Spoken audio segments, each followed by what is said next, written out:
In the year 44, a man named Thaddeus called himself the Messiah, and he took 400 people to their death at the hands of the Romans.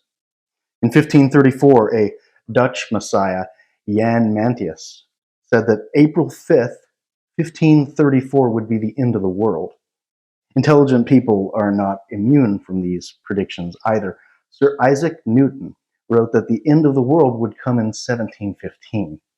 Or, he said, possibly 2060. And John Wesley thought it might be 1836. The Jehovah's Witness Watchtower magazine, circulated to 13 million readers, says that the end of the world is coming in 1914, or at least it did say that. But then when it didn't happen, they wrote again that it would happen in 1918. And then in 1920, 1925, 1940, 1975, and then once again in 1994. But then republished an article on how God spared the people due to the prayers of the people who read the Watchtower magazine. David Davidson said that God told him through the Great Pyramids that Christ would come in 1954, which is really odd considering that God told the Scottish astronomer Pazzie Smith through the pyramids that it would be 1960. Christian writer Lindsay Boldly said the rapture would occur before December 31st, 1981. But in 1988, NASA scientist Edgar Wisnert sold 300,000 copies of the book 88 Reasons Why the Rapture is in 88, saying the end would be September the 13th of that year. But 88 came and went, and in 1992, David Koresh of the Branch Davidian group in Waco, Texas, called himself Messiah and said that he would bring about the end of the world on the 10th of April in 93. 76 members died as a result of a fire he had deliberately set. A year later, televangelist John Hinkle went on TV and said that the end was in 1994, but his friend Jerry Falwell wasn't so sure and just said, soon, real soon. Televangelist Jack Van Impe promised that it'd be in 2001, or he'd go off the air. His show airs at 10 a.m. In 1975, Newsweek magazine reported almost unanimously agreed upon scientific information that global cooling would bring about a next ice age by the year 1985. The report cited famines and wars and droughts. Michael Dorsham, the author of The Bible Code, found, he said, a hidden message in the Bible that predicts World War III involving a World War atomic holocaust, which was set to start in the year 2000, or maybe 2006. His hidden Bible message wasn't terribly clear on the details. Neither happened, but he did sell 40 million copies and has 4 other books now.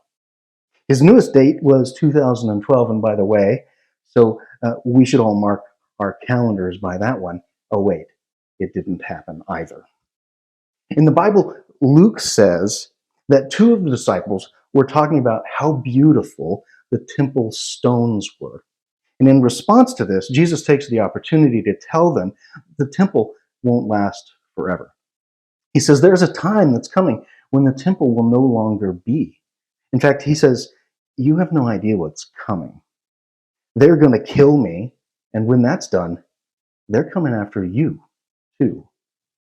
As usual, the disciples just don't really get what he's talking about. They, like so many others, are captivated by the end-of-the-world scenarios. With concern for the temple, they say, Teacher, when? Tell us when will this happen?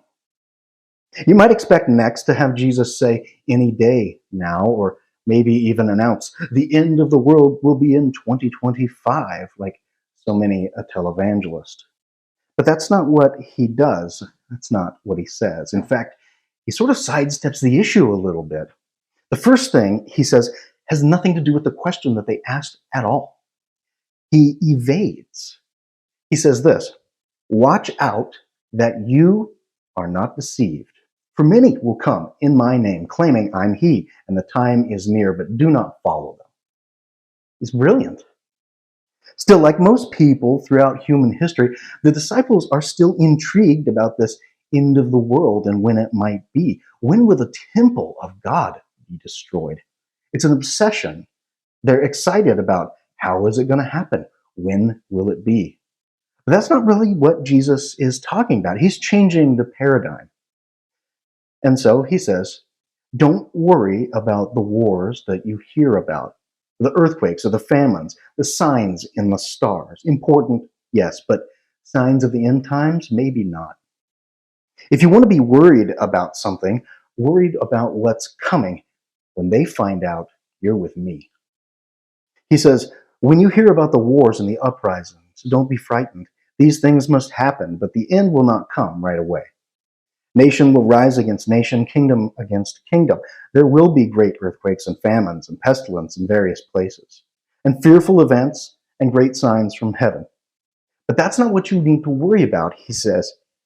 But before all this, he says, they will seize you and persecute you because of me. Never mind, he says, about the end of the temple or the world. Prepare yourself for something else. Prepare yourself for persecution. That's what you need to be ready for. And it wasn't long. The Bible tells us that after Jesus was crucified, Stephen was stoned in 34 AD. According to the church's earliest traditions, James, apostle, son of Zebedee, one of the boys called Sons of Thunder, was beheaded. That was the year 44 AD. Philip, the mysterious disciple Jesus called to from under the fig tree, was crucified in 54. Matthew, or Levi as he was raised, died in the year 60. James the Just, Jesus' brother, was clubbed, crucified, and stoned the same year. Mattathias, who replaced Judas Iscariot, is never mentioned again in the Bible, but tradition says he was stoned to death as well. Andrew, one of John the Baptist's original followers and the first follower of Jesus, was also crucified. Mark was a young boy at the time, but he was later crucified. He was a student of Peter before writing Peter's gospel, which is why we call Mark, Mark, even though Mark's name is John.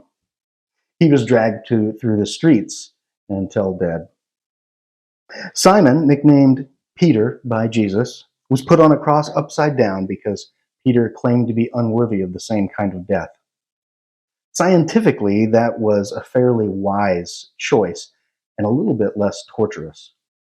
Paul was killed in Rome by capital punishment.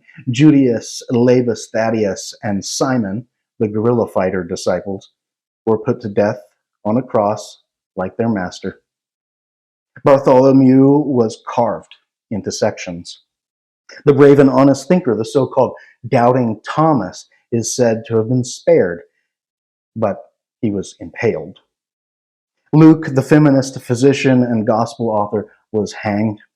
And John, the beloved, was the only disciple to die of supposed natural causes, though other sources claim he was thrown into a vat of boiling oil. It's worth noting at this time that in 70 AD, the temple stones that the disciples were so concerned about, the ones that Jesus said would fall, they fell too. No stone left on the other, and he was right. So what? Does that mean the world is about to end?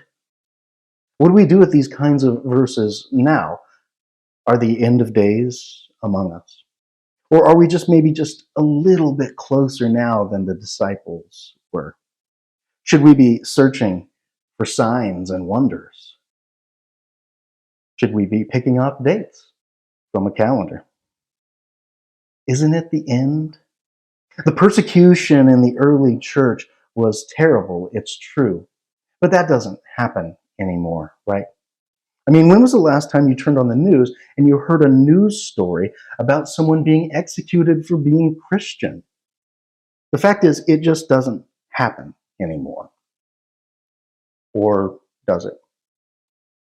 Since the death of Jesus Christ 2,000 years ago, some 43 million Christians are believed to have been killed by others for their Christian faith. It's estimated that over 50% of these were just in the last 100 years. Possibly as many as 200 million Christians face some kind of persecution every single day.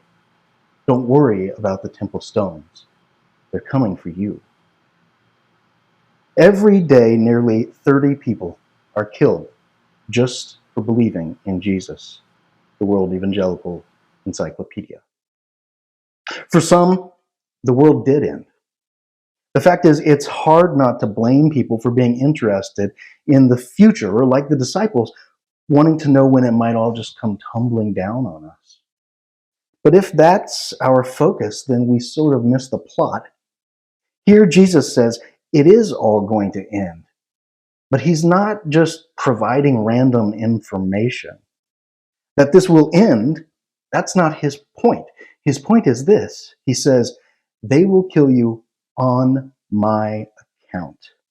And then he says the words that countless martyrs have clung to. And so you will bear testimony to me. Stand firm, he says, and win life. So we don't face persecution in this country at this point in history, at least not in the same way others have.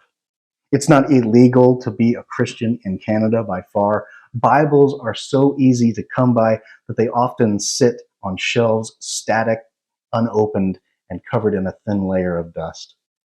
We've been blessed like no other people before us with the ability to worship however we see fit. But what have we done with the blessing? In a world where some people don't have the luxury of taking Sunday for granted, where Bibles have to be smuggled into the country for people to read, where people could be killed just for doing what you're doing right now, in a world where Christianity is currently illegal in 52 different countries, in a world where people are literally dying to go to church. What have we done with our blessings and our Sunday mornings and our Bibles? And maybe more importantly, what will we decide to do with them tomorrow? Amen.